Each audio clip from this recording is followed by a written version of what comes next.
A civil war started by a line of code, a reality that exists only on your screen, and a psychological cage built specifically for your brain. By the end of this video, you will understand exactly how social media algorithms have radicalized you without your consent, and why the world you see in your feed is a mathematically constructed hallucination designed to make you angry. You are about to learn how your outrage was monetized. Stop looking at the politicians screaming on the news. Look at your own family dinner table.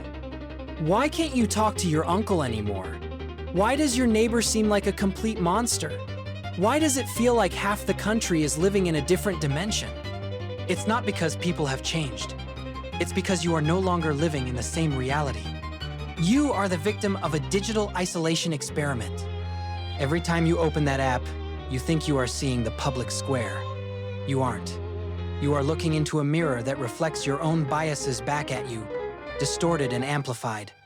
The algorithm knows your insecurities better than your spouse does. It knows what makes you click, and it knows that the easiest way to make you click is to make you afraid. They are stripping away your ability to empathize with other human beings. They are turning your critical thinking off and turning your tribalism on. You are losing your relationships. You are losing your peace of mind. And you are doing it all to generate ad revenue for a company that views you as a data point, not a person. To understand how this machine broke society, we have to look at the engineering. It wasn't an accident, it was a design choice. Step 1 is the setup, the engagement trap. The business model of every major social media platform is simple. Keep you on the screen. They don't sell community. They sell your attention to advertisers. But human attention is finite. To keep you scrolling for 3 hours, they need to stimulate your brain. They discovered early on that happiness is a weak metric. Happiness makes you put the phone down and go outside.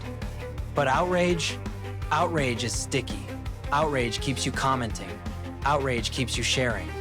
Step 2 is the trick, the radicalization funnel. This is where the echo chamber is built. The algorithm watches you. It sees you pause on a video about a mild political topic. It wants to feed you more. But it can't just show you the same thing. It has to escalate the stakes to keep your dopamine hitting. If you like jogging, it eventually shows you ultra marathons. If you lean slightly left or right politically, it doesn't show you moderate views. It pushes you toward the extremes. It shows you the absolute worst behavior of the other side. It filters out nuance. It filters out context. It surrounds you with voices that agree with you, and it presents the opposition as an existential threat.